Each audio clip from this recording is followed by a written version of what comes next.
Oremos. Senhor nosso Deus, nosso Pai, Deus Altíssimo, Deus único, em Tua presença, ó Pai, entramos para agradecer, Pai, pela vida, agradecer, Pai, pela oportunidade de estarmos vivos, ó Pai, com saúde e reunidos aqui novamente, em o Seu corpo, Pai, em o Seu Espírito, para aprender sobre a Sua palavra.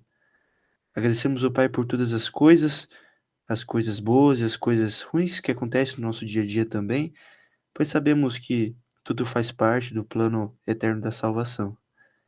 Pedimos ao Pai que o Senhor nos conduza neste momento e em todas as nossas vidas, para que possamos, ó Pai, passar por tudo, Pai, por todos os desafios, com alegria e com firmeza, sempre lembrando que o Senhor, Pai, o Senhor é o alvo e que desejamos, ó Pai, e ansiamos que um dia estejamos todos ao seu lado.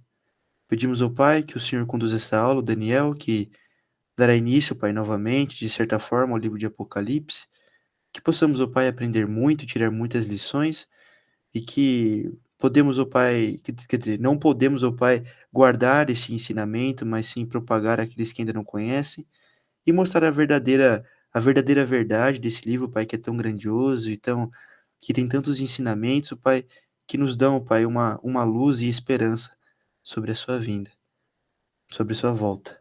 É no nome de Jesus que nós oramos e agradecemos sempre. Amém. Amém. Bom, vamos lá. Começar nosso estudo de Apocalipse. Lembrando que a gente já fez um estudo de Apocalipse antes. Dos que estão presentes aqui, eu acho que só a Vivian, a Mary e a Nana não estavam. De resto, todos estavam presentes na grande maior parte do curso. Foi o primeiro curso que eu fiz na vida. Eu acho que a Claudinha não estava também. Tá, a Claudinha não estava também. Calma, então eu vou ter que...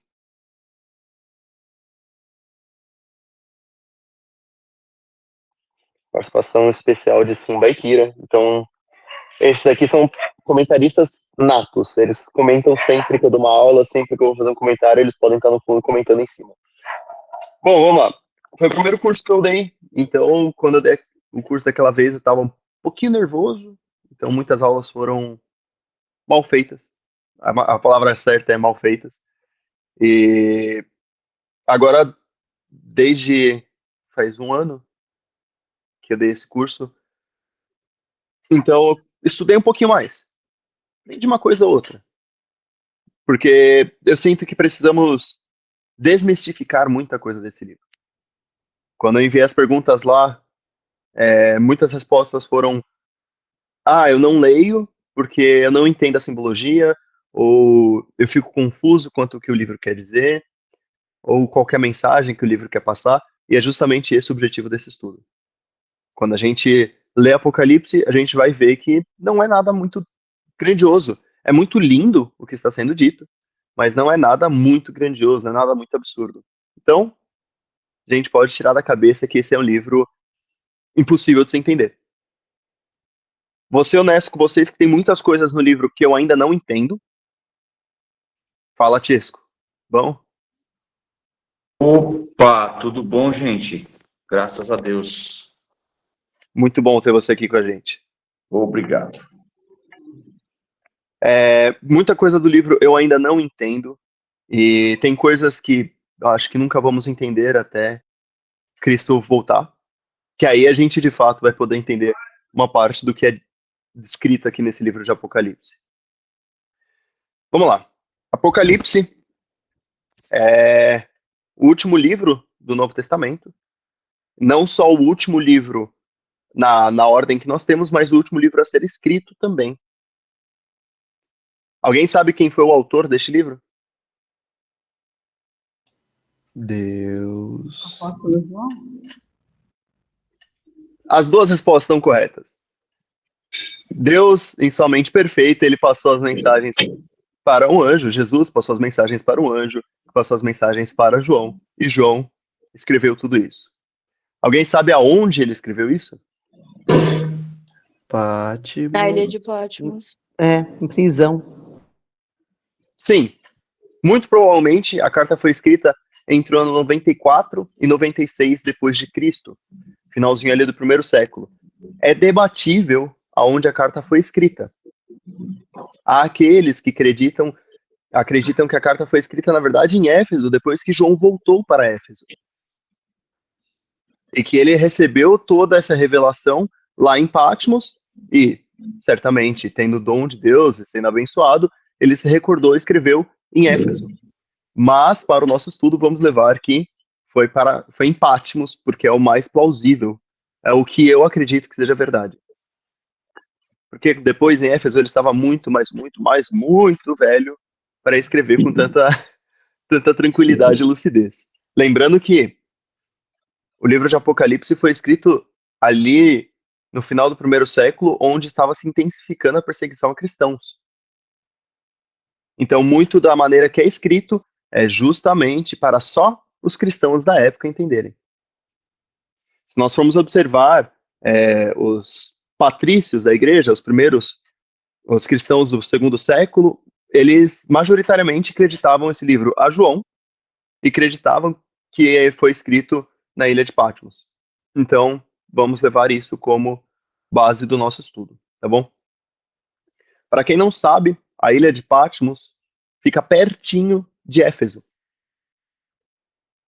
E João, ele era presbítero, possivelmente, lá em Éfeso. Ele era um irmão extremamente conhecido, até porque era um apóstolo, e pregando o evangelho foi preso e foi levado para Patmos, onde ele recebeu essa revelação. Tem uma coisa muito importante que a gente tem que ter em mente quando a gente fala de Apocalipse, e que a gente vai abordar muito, mas agora eu só vou citar.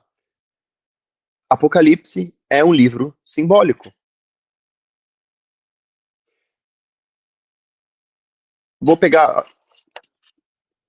Vocês conseguem enxergar? Sim.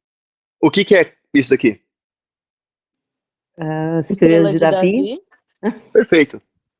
Na realidade, é uma estrela de 6 pontas. Mas o simbolismo indica que é uma estrela de Davi. Então, se eu virar para você e falar o dragão, se eu virar para você e falar a besta, a primeira besta, a segunda besta, se eu virar para você e falar as testemunhas, são símbolos. Então, quando nós formos aprofundar o nosso estudo, vamos ter aula só para falar sobre essas simbologias, nós vamos entender que não é algo literal, em sua grande parte. Muitos dos termos que são utilizados por João em Apocalipse para descrever a besta, ou para falar do dragão, ou falar da prostituta, enfim, eram termos comuns à época. Vamos pegar outro exemplo. Se eu viro para vocês e falo TikTok, hoje faz muito sentido para todos nós. Vamos entender perfeitamente o que é o TikTok. É a rede social lá de vídeos curtos e tudo mais, porque nós conhecemos. Agora, se levarmos 100 anos atrás e falarmos TikTok, vão achar que a gente está maluco. Ou melhor, se a gente falar celular, eles vão falar, sim, a célula, sim, organização celular, entendo perfeitamente. E se você falar que é um negócio preto, que você olha e consegue falar com as pessoas do outro lado do mundo, eles vão achar que você está mais maluco ainda. Tá endemoniado. Dependendo da época, você vai até pra fogueira. Vai ser crucificado com fogo. Então, quando a gente lê Apocalipse, por muito tempo foi um grande mistério, porque as pessoas não entendiam o que João estava querendo dizer. A gente vai abordar, nesse estudo, 7, vamos chamar de 7 chaves, para a gente conseguir entender o livro de Apocalipse. E dentre elas, a primeira Apocalipse é um livro simbólico. Antes da gente prosseguir e abordar esse tema, eu vou pedir que a gente leia lá no Velho Testamento, Ezequiel 37. Vamos ler do versículo 4. 4 até o 14. Obrigado, Davi. Quem quiser ler, pode ficar à vontade.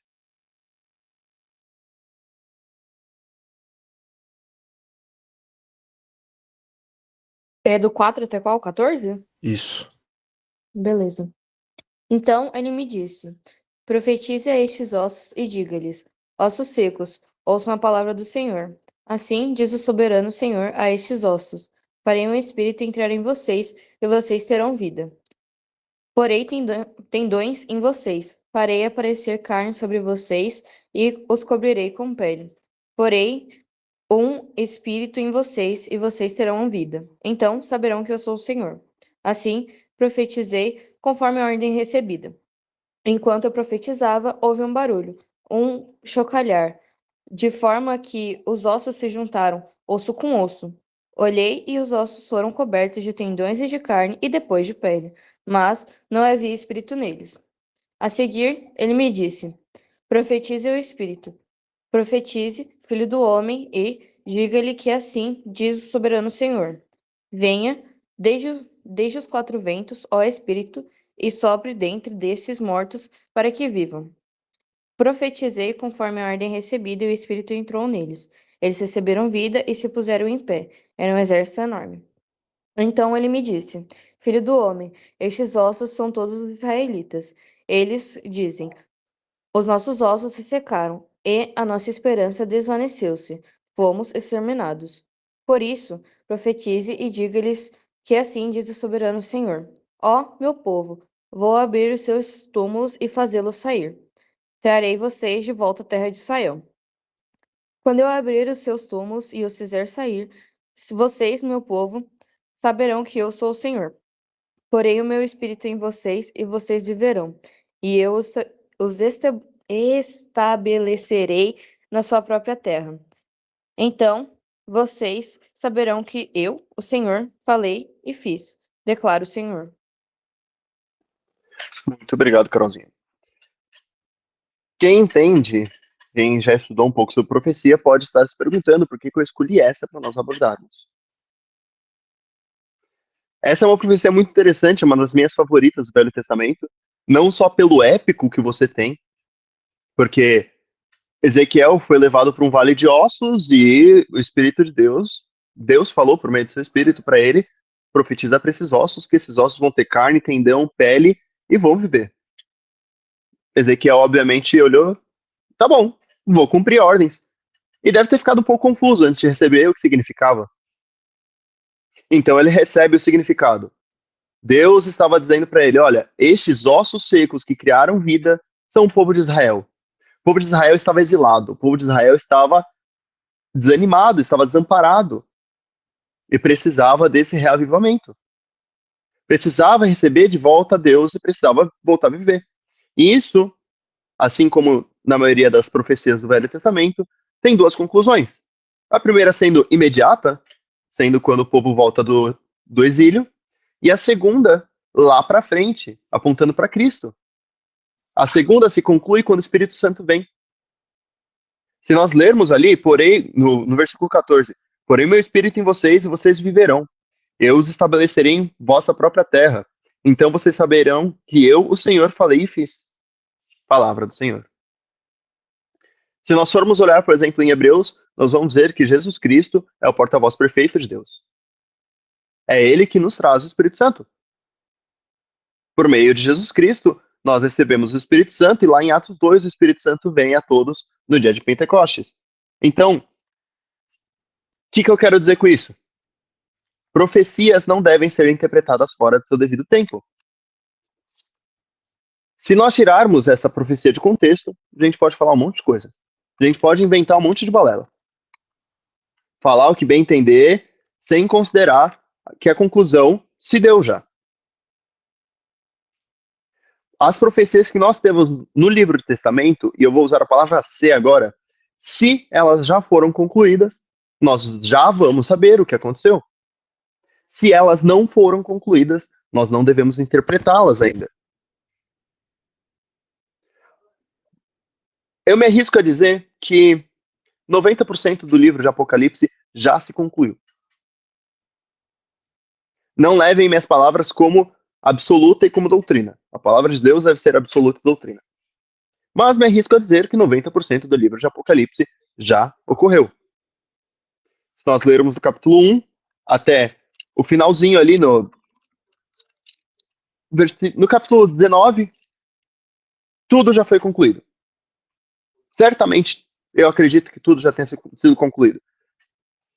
20, 21 e 22 são promessas que cabem a nós também. Isso significa que o resto do livro não tem valor? Definitivamente não. O livro inteiro de Apocalipse é cheio de mensagens. Ele é cheio de motivações para nós. Eu encorajo vocês a fazerem a leitura do livro de Apocalipse inteiro. Nós vamos ter algumas aulas introdutórias, então vocês vão ter tempo de fazer essa leitura. Não precisa fazer essa leitura de uma vez. E se você não entende alguma coisa, sinaliza na sua própria Bíblia. Coloca um ponto de interrogação para guardar, para quando nós tivermos a aula, vir para cá e perguntar. Isso ajuda a gente a entender aonde que fica a grande dúvida. Ajuda vocês a entenderem melhor o livro de Apocalipse e me ajuda a ensinar melhor. Então, acho que todo mundo sai ganhando se a gente der uma lida no livro de Apocalipse antes da gente realmente entrar no estudo do livro. Voltando à autoria do livro, esqueci de trazer um ponto muito importante. Existem alguns estudiosos que dizem que não é João que escreveu. Porque a maneira que foi escrita no grego, é bem diferente do que João realmente escrevia. Porém, uma das coisas que mais entrega que foi João que escreveu é que Jesus Cristo é referido como a palavra.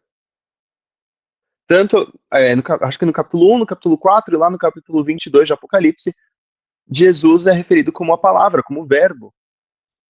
Assim como ele o faz em suas epístolas, e assim como ele faz lá no Evangelho de João. Isso se dá porque, muito provavelmente, foram escritos num período de tempo muito próximo. João já estava avançado de idade quando escreveu as epístolas e então escreveu o Apocalipse. Então a maneira de João escrever sempre foi essa. Tanto é que vocês vão ver que João é muito amor, né? As epístolas dele são cheias de coraçãozinho, dá até um conforto, assim, de você ler e falar, nossa, que maravilha. Vai nessa. É diferente de Pedro. Eu sou um pouco mais Pedro. Que é um pouco mais rude, um pouquinho mais duro. Mas, ainda assim, apóstolos inspirados por Deus que nos deixaram sua mensagem. Por que eu citei Pedro? Ele será extremamente importante no nosso estudo. Se vocês lerem, se eu não me engano, 1 Pedro, vai ter a dica perfeita para vocês entenderem um dos simbolismos de Apocalipse. A gente pode até dar uma olhada, se eu encontrar a passagem, claro.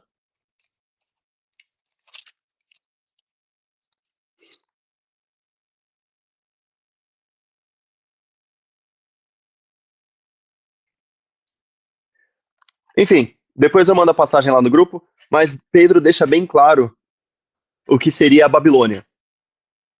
Fica de lição de casa também, aproveita. Descubram o que é a Babilônia pela epístola, acho que é 1 Pedro que vai falar sobre isso.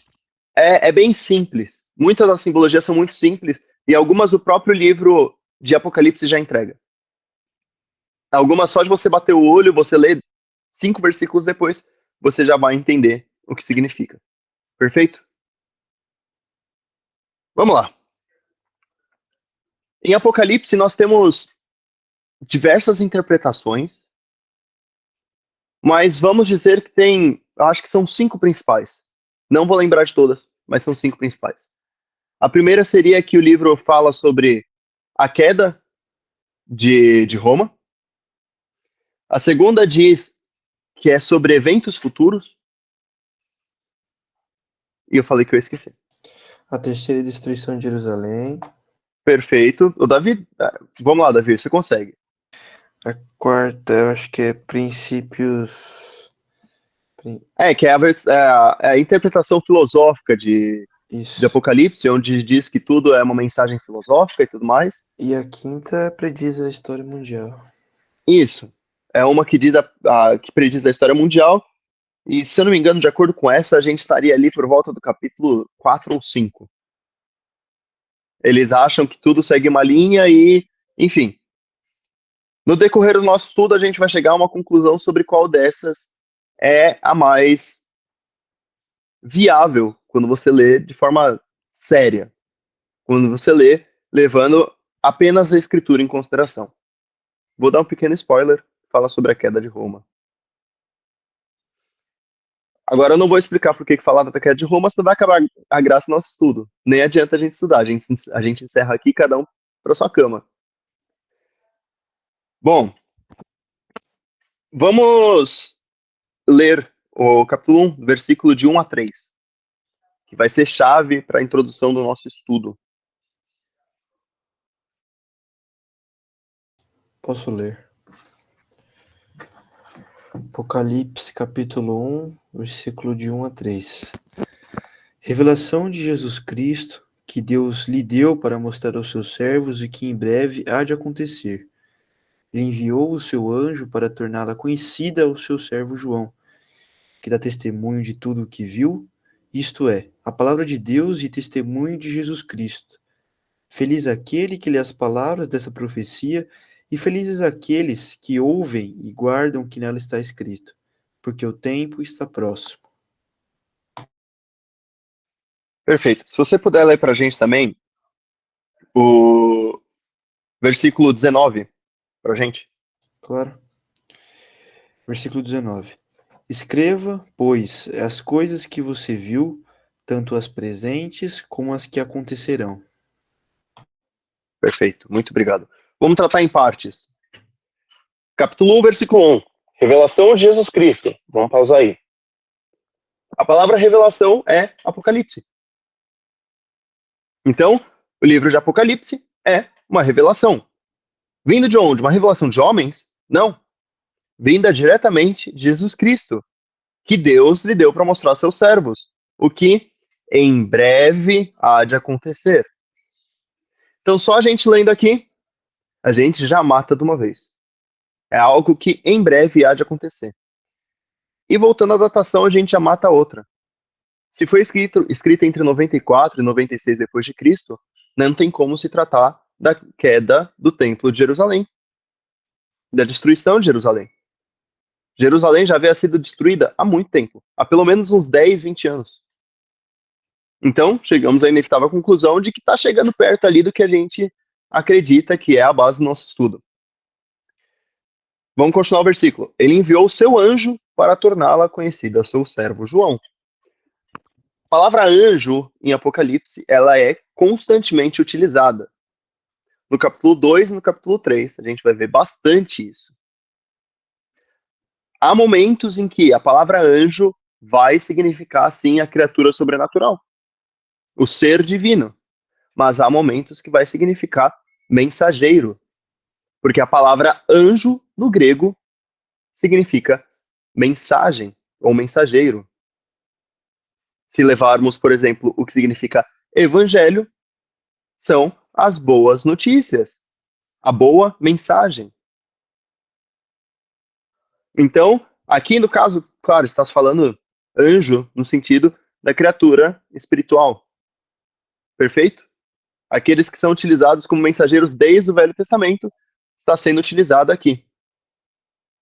E olha que coisa interessante. Se nós abrirmos lá em Gênesis, na queda do homem, nós vamos ver que foram colocados, não na queda do homem, mas depois, muito depois, é constantemente utilizada a imagem do anjo para trazer novas mensagens para o ser humano.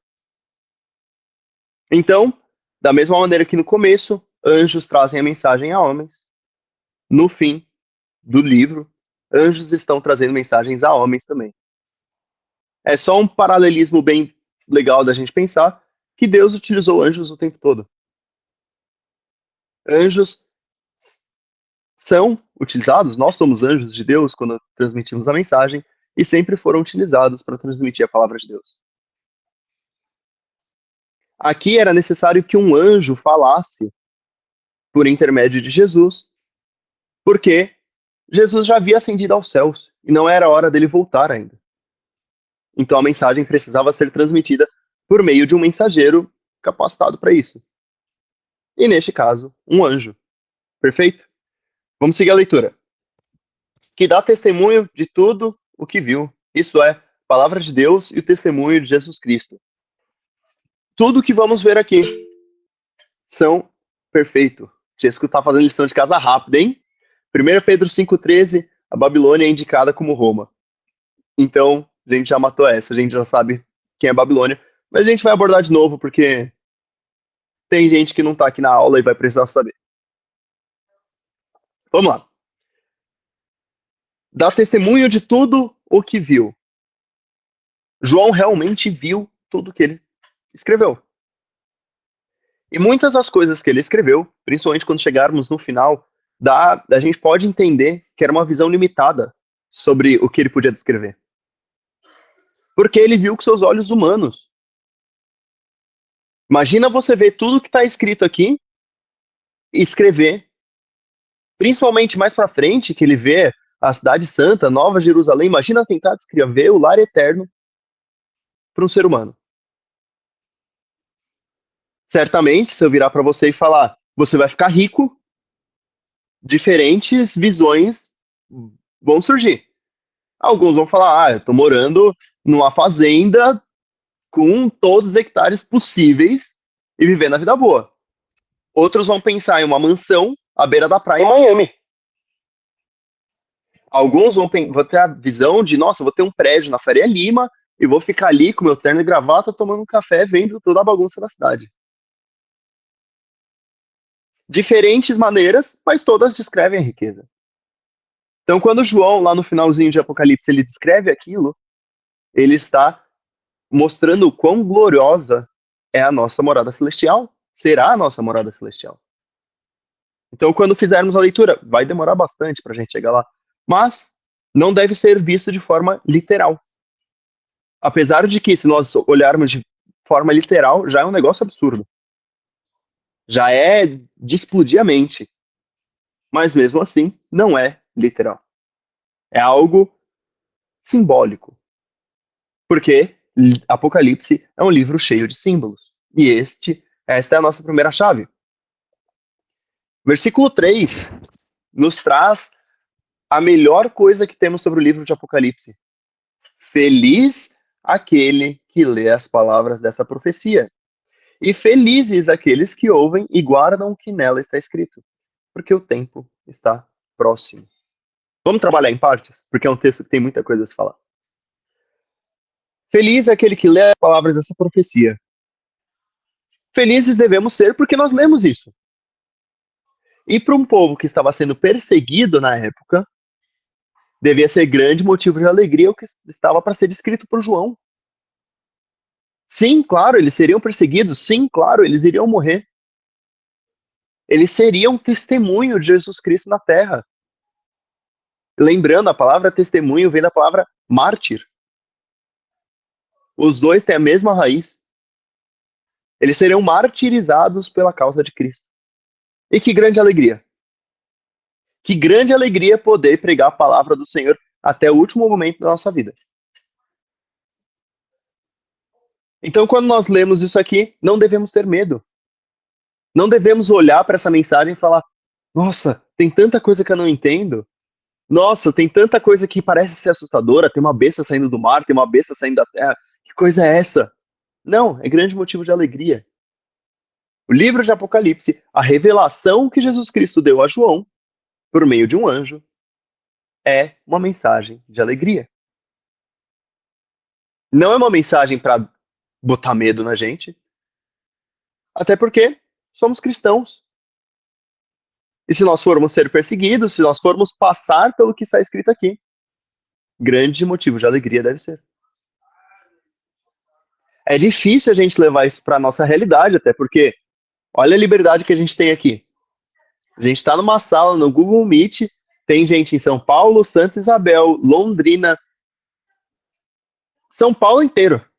São Paulo inteiro e ainda no Paraná. E estamos aqui podendo falar livremente sobre a palavra de Deus. Essa aula depois será postada no YouTube, onde pessoas não só do Brasil inteiro, mas de todo mundo poderão ver. Todo aquele que entende a língua portuguesa vai poder entender o que está sendo falado aqui. Olha a liberdade que a gente tem no mundo para poder falar da palavra de Deus. Este povo está sendo perseguido. Então era necessário que se falasse de uma maneira que não fosse parado pelos romanos. Cristãos eram vistos como criminosos. É como se nós falássemos, é como se, vamos supor que amanhã o presidente do Brasil sobe e fala não pode mais cristianismo no Brasil. E aí, o que a gente vai fazer? A gente ia tentar pregar a palavra de alguma maneira, mas nós iríamos utilizar de alguns códigos, algumas maneiras de tentar indicar que ali se reúne uma igreja de Cristo. Nós tentaríamos de alguma maneira pregar o evangelho. E é isso que João fez. Através desses simbolismos, ele pregou a palavra de Deus. Pode falar, Davi. E eu acho importante a gente refletir que se João, através desses símbolos, né, de uma linguagem simbólica, pois, né, tá uma alta perseguição, na qual eles tinham que meio que contornar a situação, né, para não serem pegos, eles tinham que fazer isso, e a gente, né, o que a gente faz? A gente não tá nessa parte, né, de ter que usar linguagem simbólica, códigos para se comunicar e falar sobre a palavra de Deus. Então a gente tem esse privilégio, essa liberdade em comunicar não só uns aos outros aqui, mas também outras pessoas que não conhecem, né, a verdade, que é o nosso foco trazer novas almas ao mundo. Então acho importante a gente refletir o que a gente faz sobre isso, né? João, com a linguagem simbólica, trazia esse conhecimento e nós temos essa oportunidade de levar essa palavra, a palavra do Senhor Jesus Cristo, àqueles que ainda não conhecem, de uma maneira livre, de uma maneira amorosa e firme, né? Sempre mostrando o amor de Cristo. Perfeito. O que estamos fazendo para levar adiante a palavra de Deus? Eu vou dar um curto testemunho de algo que aconteceu recentemente comigo. Eu tô na loucura da academia. Tô treinando bem quadradinho, seguindo bem a risco os treinos. E eu peguei, tem uns blusões das temporadas de acampamento, e eu coloquei um. Falei, vou treinar. Normalmente as pessoas não estão nem aí para quem tá entrando e saindo da academia. Até porque ou tá com muito pré-treino energético no sangue e não consegue prestar atenção, ou tá muito focado no treino.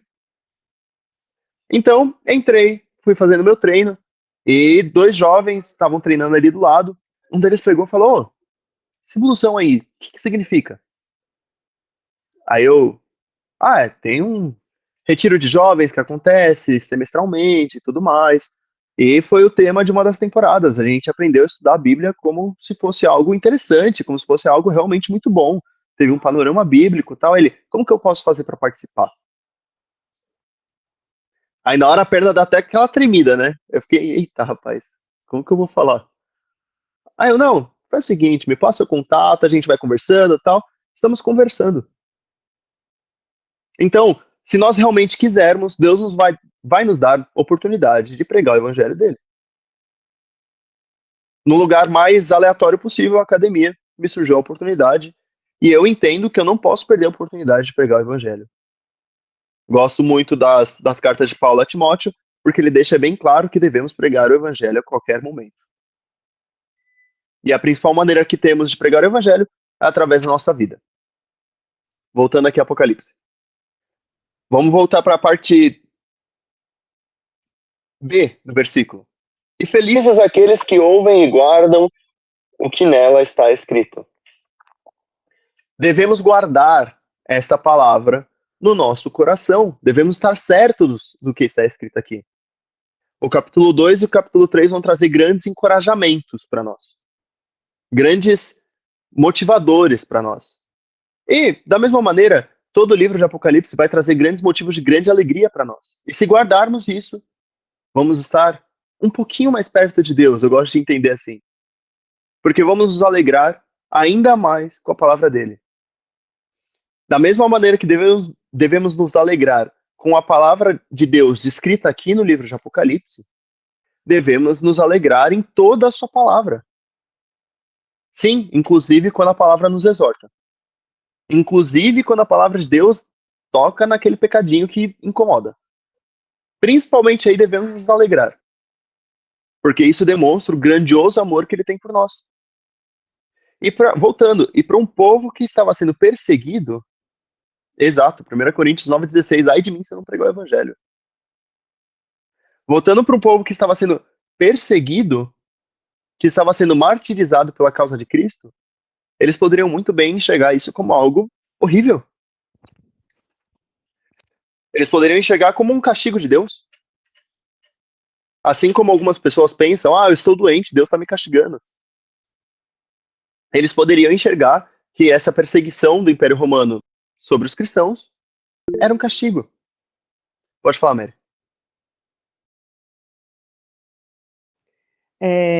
Eu tive a oportunidade de estar em Maringá, participar da Conferência Feminina das Mulheres de lá, e tem muitos venezuelanos lá.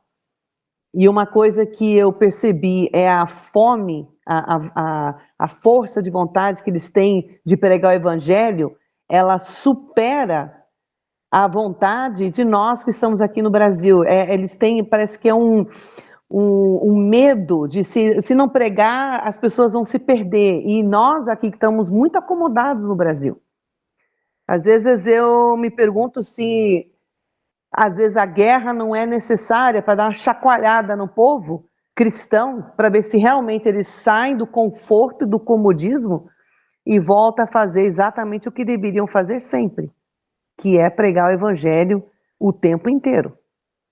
Às vezes eu me pergunto se a gente não está muito acomodado. Eu vou dar uma certeza, a gente está muito acomodado. A gente está muito acomodado. Como eu disse, está muito fácil pregar o evangelho e a gente não está utilizando essas oportunidades. Eu não acho que necessariamente uma guerra tenha que acontecer. Mas se Deus permitir que isso aconteça, que seja para que as pessoas acordem para entender que precisa pregar o evangelho. E se não acontecer, que as pessoas acordem de qualquer maneira. Que se levantem homens que sejam dispostos a falar sem ter medo de represália. Já temos homens assim, já temos cristãos assim que já o têm feito muito bem, mas é necessário que todos nós sejamos assim. Se nós estamos suportados pela palavra de Deus, embasados na palavra de Deus, não devemos ter medo algum do que falamos. Voltando, final do capítulo 1, versículo 3. Porque o tempo está próximo.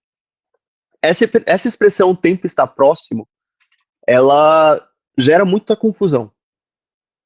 Pode gerar muita confusão. Já gerou muita confusão em mim, porque temos outros textos bíblicos que dizem a mesma coisa. O tempo está próximo, o tempo está próximo, o tempo está próximo. E que tempo é esse? E por que ele está próximo?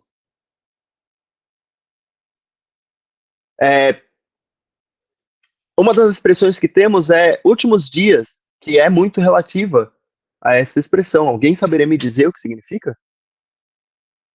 Ou melhor, quando começaram esses últimos dias?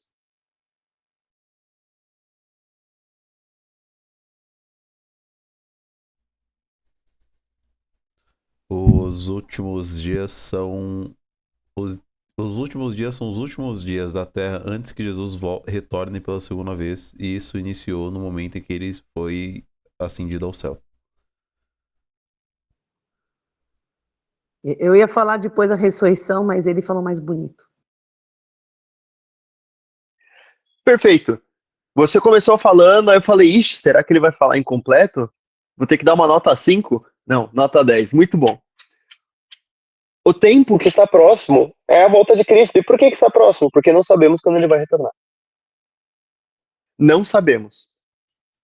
E, se levarmos em consideração o tempo que a humanidade esperou para Jesus Cristo vir pela primeira vez, está muito próximo. Se passaram menos de 2000 anos desde que Cristo subiu aos céus. Então está próximo. Para o povo hebreu que levou pelo menos uns 3.000 anos para Cristo vir, a gente está esperando, não vou fazer a conta, mas dá uns 1900 e alguns aí. Menos de 2000 anos. Então, o tempo está próximo. E isso é um... Pode falar, Davi. E isso é um sinal de urgência. É urgência para nós nos atermos às palavras que são escritas aqui, as palavras que estão de capa a capa aqui. Nós temos 66 livros para entendermos e para guardarmos no nosso coração. Se nós, vamos supor que você tem o livro de Apocalipse decorado versículo a versículo. Meus parabéns, decore mais um. Mas o seu Velho Testamento inteiro decorado, muito bom, decore o novo. Eu tenho o Velho e o Novo decorado. Põe em prática, põe em ação. Agora, se você virar para mim e falar que tem tudo isso, eu vou falar que você já subiu para o céu. Se você tem o Velho e o Novo Testamento decorado e você já põe em prática tudo, você é um homem perfeito. Já vai ser levado primeiro. Jesus, inclusive, já te buscou. Não sei nem o que você está fazendo aqui. Vai subir de cavalo. Vai subir escada rolante, enquanto... Não sei, porque... Nós sempre temos que aprender mais. A palavra de Deus sempre vai se revelar de maneira diferente para nós. Nós sempre vamos aprender mais e mais e mais sobre a vontade de Deus. Isso é ótimo, é maravilhoso. Um dos melhores sentimentos que nós podemos ter é o sentimento de pequenez perante Deus. Porque isso nos dá mais liberdade para apreciar a sua criação. Nos dá mais liberdade para buscar mais a Ele. Pode falar, Davi. Opa. Você já comentou, na hora que eu falei para você continuar, você literalmente falou o que eu ia falar, que é a questão da urgência, né? Que realmente a gente não sabe quando será a volta, né? E a gente tem que ficar atento e vigiar. Então ele é literalmente um sinal, assim, para a gente se atentar. Nossos caminhos, né? Tem um hino que fala para a gente examinar nossos caminhos e voltarmos ao Senhor e sempre manter na linha do Senhor, porque a gente não sabe o que vai acontecer nos próximos 5 minutos, nos 10, em 1 hora, em um dia. A gente está aqui estudando, mas pode ser que daqui a pouco aconteça alguma coisa, pode ser que alguma coisa, sei lá. Enfim, não é o caso. Mas que é um sinal para a gente se atentar, né, como cristãos, não somente para nós, mas também as pessoas que ainda não conhecem, a gente propagar o máximo que a gente puder. Eu vou fazer a palavra de Deus, exato, Hebreus 4:12, a palavra de Deus é viva e eficaz. Ela está sempre viva. Nós podemos ler um versículo diversas vezes, ele provavelmente vai nos atingir de maneira diferente, porque nós crescemos como cristãos e crescemos como seres humanos. Vou fazer uma pergunta meramente provocativa. Quem quiser responder, pode responder. Qual que é a única certeza que nós temos na vida? Que a gente vai morrer. Eu ia falar isso. Eu digo que não. Mas é uma certeza. Não. De E física, se Cristo retornar antes? de física sim. De fisicamente é uma certeza. Sim, temos certeza que esse corpo físico vai passar. Mas a única certeza que temos é, vamos encarar a Cristo. O julgamento final, né? Seremos todos julgados. Exato. Seremos todos julgados. É a única certeza que nós podemos ter. Porque pode ser que eu não morra antes de Cristo voltar. Claro, meu corpo vai passar, este corpo vai passar, mas eu não vou ter morrido. Fisicamente, não terei morrido. Em idade, não terei morrido. Ou pode ser que amanhã eu vou atravessar para pegar o ônibus, vem um cara distraído, me atropela, acabou. Então, que devemos ter felicidade com Deus. Devemos ter certeza de que estamos sendo felizes com Ele. Nos melhores e nos piores momentos. Principalmente nos melhores momentos. Porque nos piores, é fácil a gente tentar se alegrar com Deus. É fácil a gente tentar se aproximar de Deus. Vamos ler o versículo 19. Aí a gente vai concluir a aula, porque tá dando horário já, né? Eu falei que hoje a aula ia ser mais curta. Na próxima aula a gente vai tratar sobre a segunda chave, que eu não lembro qual que é. Então eu aviso lá no grupo.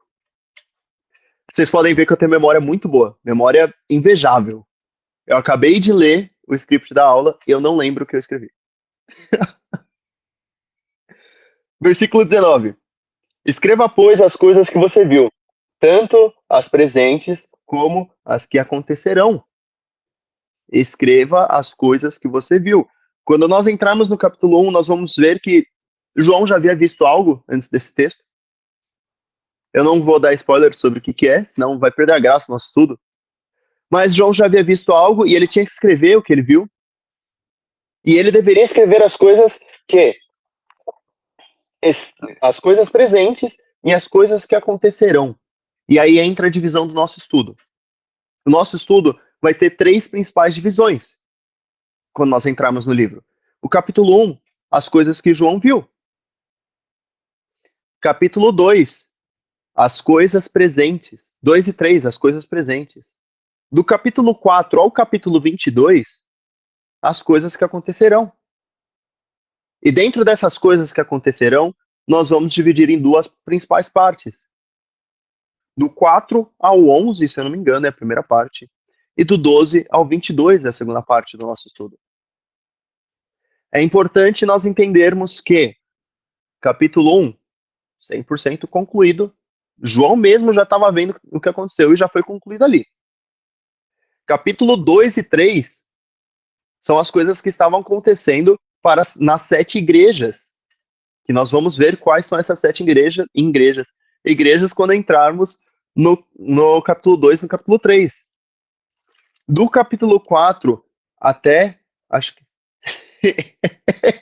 provavelmente João tinha memória que nem a minha, porque o anjo fala o tempo inteiro pra ele, né? Escreva as coisas que você viu. É tipo, João devia estar vislumbrado. Nossa! Aí o anjo, amigão, escreve aí. Não sei se você lembra que eu falei pra você 5 minutos atrás. É pra você escrever as coisas que você viu, não é pra deixar passar em branco. Eu provavelmente nesse momento teria que nem o João. O tempo todo teria que ser relembrado. Ô, escreve aí. Escreve aí, bonitão. Ai. Espero que. Vamos orar pela minha memória? Para que minha memória melhore cada vez mais. Porque para decorar o treino, eu consigo citar meu treino inteiro para vocês. Agora, para decorar o que eu li 5 minutos atrás, é um pouquinho difícil. Mas é questão de prática. Questão de prática. Quanto mais praticarmos, é a mesma coisa podemos levar para a palavra de Deus. Se nós não praticamos e nós não estamos constantemente conectados com a palavra de Deus, nós vamos nos esquecer sobre a mensagem que ela nos tem.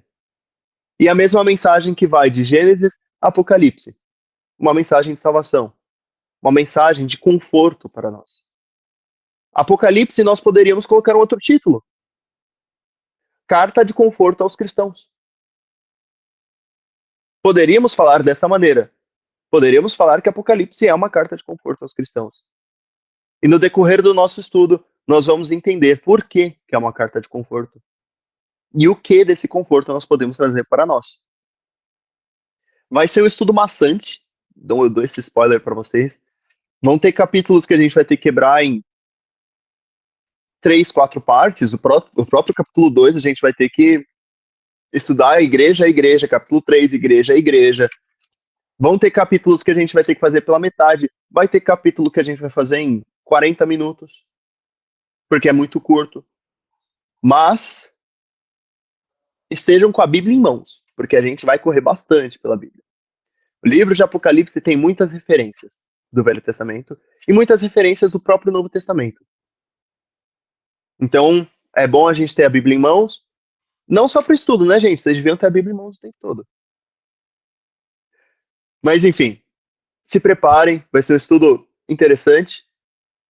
Se eu me passar nas exortações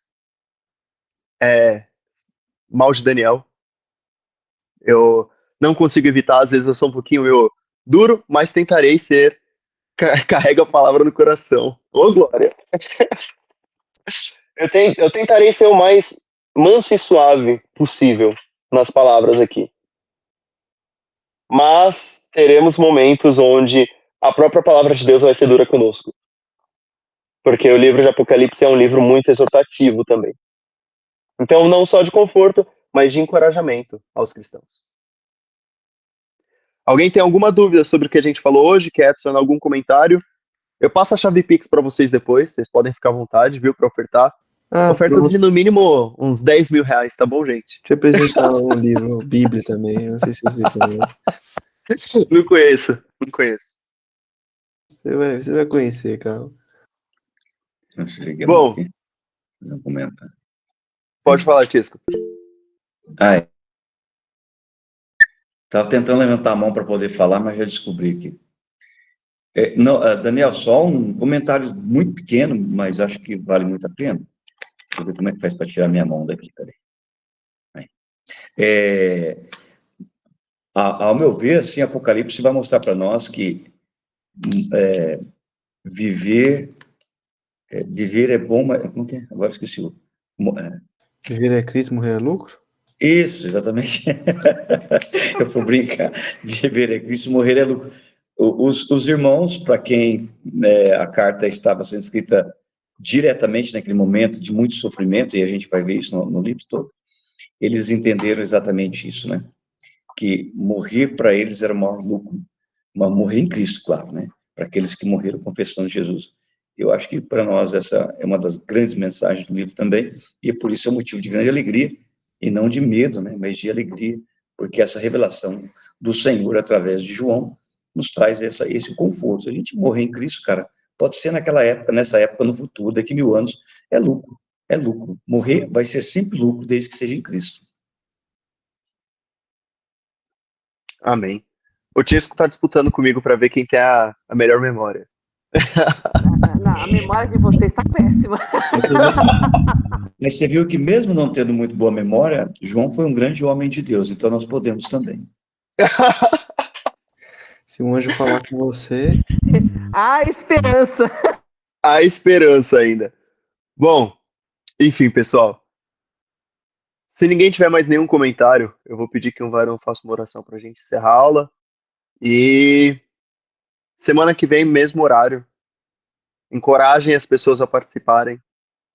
E se vocês tiverem dúvidas, pode me chamar lá no privado. Meu número tá lá no grupo. Pode falar, Claudinha. Semana que vem é feriado. Vai ter? vixe, Vou estar no olha, congresso, né, Maria Marta? A gente não vai estar, não, Daniel. Eu ia Estaremos no congresso. dar uma. eu sei que você ia falar, eu sei que você ia. Subiu aqui, ó. Eu quase falei, a palavra de Deus conhece feriados.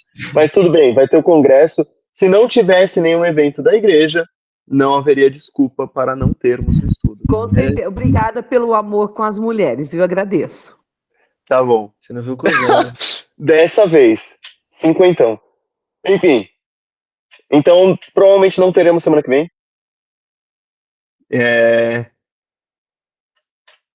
Então, só na outra semana que nós vamos ter. E se preparem, porque a segunda chave é um pouquinho mais chata. Mas vai dar Dá certo. tempo de ler o livro, hein? Ó. Exatamente, olha só. Vocês têm 2 semanas para ler Apocalipse inteiro. É aula interativa. A gente estuda, a gente dá aula e você analisa. Exatamente. Vai ser uma aula contrária, assim. Cara, lá na escola eles fazem isso, eu fico louco. De vez eu pago o professor me dar aula, ele pede pra mim estudar a matéria e dar aula pra ele. É, claro. Vai que você sabe alguma coisa que eu não sei. É, o cara é doutor na matéria e pede pro aluno dar aula. É brincadeira. Enfim. Vou pedir que um varão abençoado, então, faça uma oração para nós. E cada um para seus camas.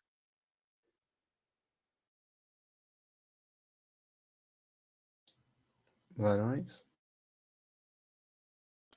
Eu posso orar. Vamos agradecer. Senhor nosso Deus, nosso Pai, nós chegamos na sua presença te agradecendo, Pai, por mais esse dia, por essa aula, Pai, que nós tivemos. Que o Senhor possa estar abençoando, Pai, nós, com entendimento, e principalmente o Daniel, Pai, que vai passar essas lições para nós, Pai. Que o Senhor possa estar abençoando também ele na palavra e no dom da palavra do Senhor. Obrigado, Pai, por tudo. Cuide de nós, Pai, dos nossos afazeres, do nosso descanso também. E é pelo nome de Jesus Cristo nós te agradecemos. Amém. Amém. Amém.